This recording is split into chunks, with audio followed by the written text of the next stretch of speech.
السلام علیکم ورحمۃ اللہ وبرکاتہ۔ جلال آباد سے مفتی عبدالستار عرض کر رہا ہے کہ ہمارے بھائی محترم مکرم جناب مولانا محمد عمر احمد دیسائی صاحب کے ذریعے سے معلوم ہوا ہے کہ لوڈیم افریقہ میں مفتاح العلوم جلال آباد کے ابنائے قدیم کا اجلاس منعقد ہو رہا ہے۔ بہت ہی خوشی کی بات ہے اور دل چاہتا ہے کہ میں بھی اس اجلاس میں اڑ کر شریک ہو جاؤں، لیکن مجبوری اور بہت دوری، تو اس لیے کچھ تھوڑا سا بول کر عرض کر رہا ہوں۔ اور عرض کیا پرانی بات ہے، ہمارا یہ مدرسہ مفتاح العلوم جلال آباد حضرت مولانا تھانوی صاحب رحمۃ اللہ علیہ کے دست مبارک سے سن 1336 میں قائم ہوا تھا، اور اس وقت مدرسہ اندر شہر جلال آباد موننے والی مسجد میں قائم ہوا تھا۔ حضرت نے اس وقت وعظ فرمایا تھا اور مدرسے کا نام مفتاح العلوم رکھا تھا، اور مدرسہ کافی عرصے تک تقریباً 20 25 30 سال تک وہیں چلتا رہا، لیکن وہ جگہ بہت کم تھی، اس لیے مدرسے کو باہر منتقل کیا گیا، جہاں اس وقت ہمارا مفتاح العلوم اور دارالحدیث اور ہمارا پورا ادارہ موجود ہے، وہاں منتقل کیا گیا۔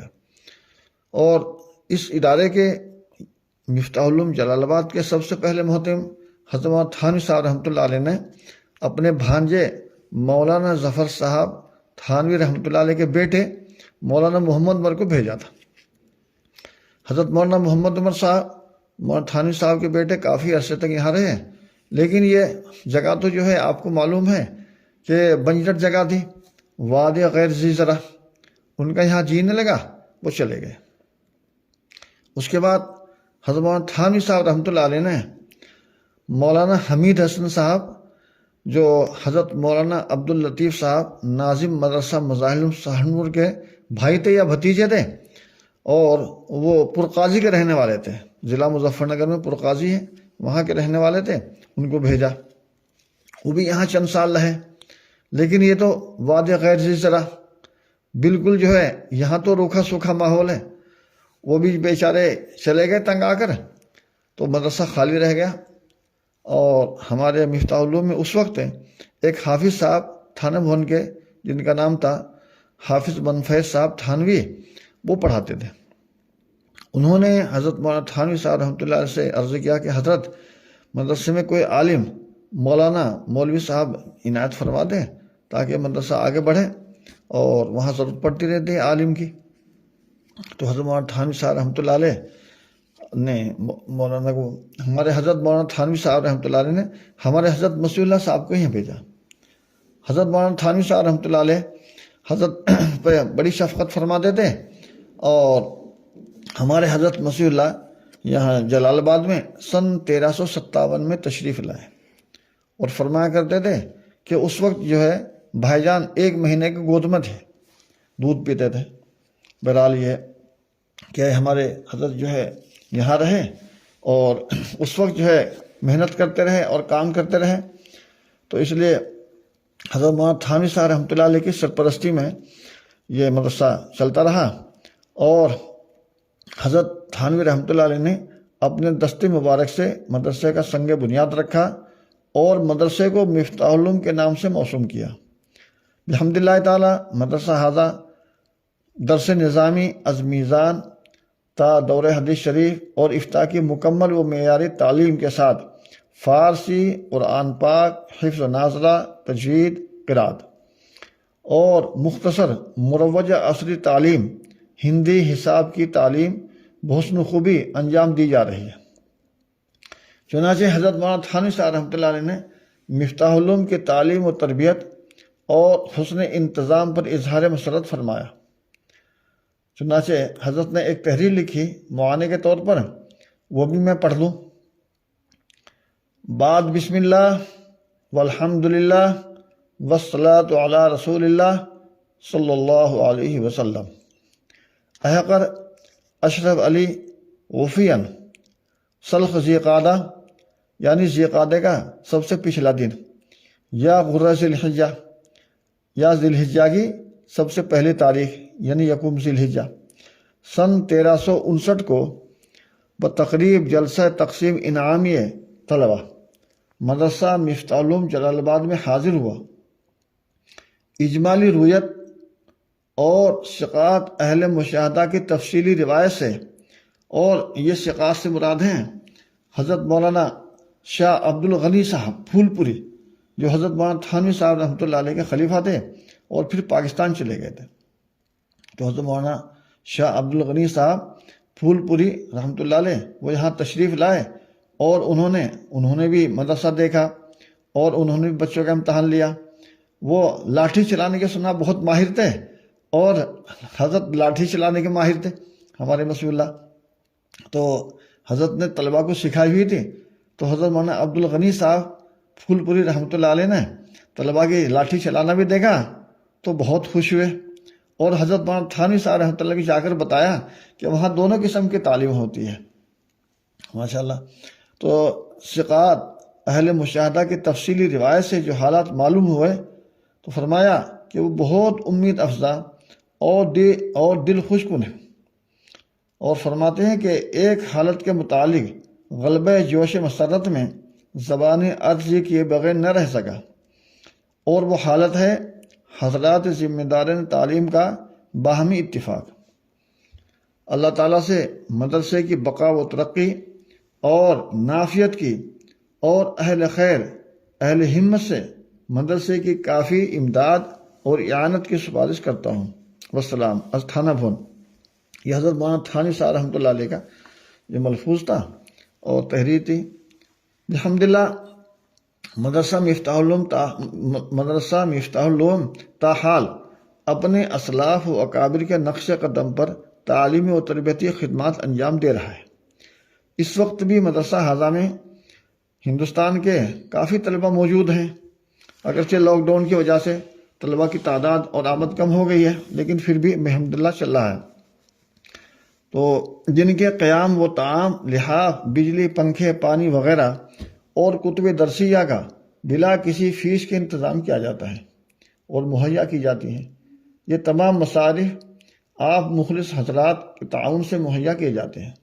امید ہے کہ جس طرح اس وقت مدرسے کی امداد کی ہے، آئندہ بھی مہمانان رسول صلی اللہ علیہ وسلم کی فراخ دلی سے اعانت فرمائیں گے۔ ان اللہ لا یضیع اجر المحسنین۔ اور ہمارے حضرت مسیح اللہ ابا جی کون تھے؟ تو تھوڑا سا میں نے اس میں لکھا ہوا ہے، حضرت مسیح الامت کی ذات والا صفات کسی تعارف کی محتاج نہیں۔ حضرت والا کی شخصیت ان نفوس کے زرین سلسلے کی ایک کڑی ہے کہ جن کی حیات مبارکہ، فکر و نظر، درد مندی کی بدولت اس عالمی وجود میں دین متین کے جزء لطیف و الطف، طریقت و حقیقت اور سلوک کی نشرت ثانیہ ہوئی۔ ہمارے حضرت والا ابا جی عوام و خواص بالخصوص اہل علم کے ماوا اور مرجع تھے۔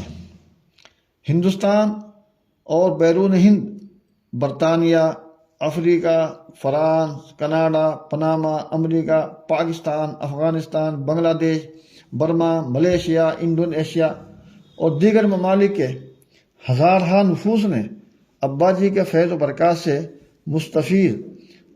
مستفید ہو کر دونوں جہان کی سعادتیں حاصل کی۔ حضرت والا علوم ظاہری کے ساتھ علوم باطنی، معارف و حقائق میں بھی ایک امتیازی شان رکھتے تھے جو کسی دلیل کی اور شہادت کی محتاج نہیں۔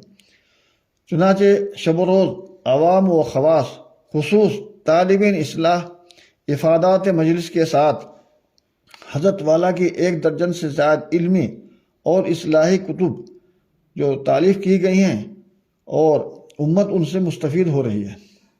حضرت ابا جی علمی باطنی فضل و کمال میں جہاں یکتا روزگار تھے، وہاں دنیاوی اور انتظامی امور میں بھی بے مثال تھے، اور آپ کو خاص ید طولہ حاصل تھا۔ چنانچہ نصف صدی سے زائد مفتاح العلوم کا اہتمام انجام دیا، اور اہتمام، انتظام، انصرام حضرت والا نہایت خوش اسلوبی اور ایک انوکھے انداز کے ساتھ انجام دیتے رہے کہ ہمارا یہ ادارہ مفتاح العلوم مادر علمی کے جملہ امور بہت مرتب اپنی شاہراہ ترقی و منزل مقصود کی طرف گامزن اور رواں دواں ہے۔ نیز تاحال مفتاح العلوم کا فیض ملک بیرون ملک جاری اور ساری ہے۔ مدرسہ ہذا کی عالی شان وسیع مسجد، دارالحدیث، تعمیرات اور ان کی حیات قضائیہ میں لطیف نزاکت و نفاست کا حسین اور پرفریب منظر جو ایک مثالی شاہکار ہے۔ یہ تمام باتیں اور تمام امور حضرت مسیح اللہ کے ہمارے ابا جی کے شاہ جہانی مذاق، یعنی بادشاہ شاہ جہاں جو تھا، ہمارے حضرت کا جو مزاج تھا تعمیرات کے اعتبار سے شاہ جہاں جیسا تھا کہ شاہ جہانی مذاق وہ دماغ ہی کا مرہون منت ہے۔ ذالک فضل اللہ یؤتیہ من یشاء۔ یہ چند باتیں میں نے بہت دور سے ہندوستان سے میں یہاں پیش کر دی ہیں، اور اسی کے ساتھ ساتھ ہمارے حضرت مسیح اللہ کو حضرت مولانا تھانوی صاحب رحمۃ اللہ نے فرمایا تھا کہ آپ جو ہے جلال آباد ہی میں رہیں۔ اسی پر میں بھی عرض کر دوں، یعنی مفتی عبدالستار، کہ میں نے بھی جو ہے پاسپورٹ بنوایا کہ بھائی حضرت کے وفات کے بعد کہیں اگر موقع ہوا تو میں بھی نکل جاؤں گا کہیں بھی مغربی ممالک میں یا سعودی وغیرہ میں۔ لیکن حضرت والا کو کشف ہو گیا اور ادراک ہو گیا، تو ایک مرتبہ مفتاح العلوم کی مسجد میں تشریف لائے۔ میرا حجرہ وہیں تھا 6 نمبر، تو وہاں مجھے دیکھا تو بہت خوش ہوئے۔ تو جو 7 حضرات تھے آپ کے ساتھ آئے ہوئے تھے طلباء وغیرہ، ان کو آپ نے رخصت کرتے کہ جاؤ جاؤ کھانا کھاؤ، اور میرا ہاتھ پکڑ کر مفتاح العلوم کے مسجد میں لے گئے اور ٹہلتے رہے، اور فرمایا کہ آپ کو یہ رہنا ہے۔ تو میں نے کہا جی بہت اچھا۔ فرمایا کہ پکی بات ہے؟ میں نے کہا ہاں انشاءاللہ پکی بات۔ تو بھائی میں تو حضرت کے ارشاد کے مطابق قسم پرسی میں اور بے سر و سامانی کے عالم میں، جبکہ یہاں بالکل حضرت کی وفات کے بعد ایک دم چراغ بجھ گیا اور یہاں اندھیرا ہو گیا، لیکن میں اسی میں پڑا رہا اور اب تک پڑا ہوں۔ اللہ تعالیٰ مجھے استقامت عطا فرمائے، اور بھائی جو کچھ ہم نے کیا اللہ تعالیٰ اس کو قبول فرمائے، اور ہمارے کام میں اللہ تعالیٰ اخلاص اور صدق عطا فرمائے۔ اور آپ حضرات جو یہاں جمع ہیں، میں بھی دعا کرتا ہوں اللہ تعالیٰ آپ سب حضرات کو قبول فرمائیں، اور خاص طور سے ہمارے جو مفتاح العلوم کے فیض یافتہ ہیں، اور سب سے پہلے فیض یافتہ ہمارے حضرت مولانا اسماعیل صاحب کترادہ رحمۃ اللہ علیہ، وہ سب سے پہلے حضرت کے منظور نظر تھے، اور حضرت کے سب سے پہلے جو شاگرد ہیں۔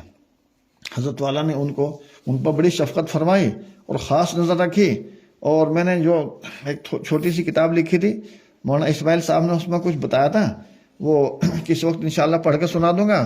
اس میں بڑے دلچسپ واقعات ہیں ہمارے حضرت کی شفقتوں کے، انشاءاللہ پھر عرض کروں گا۔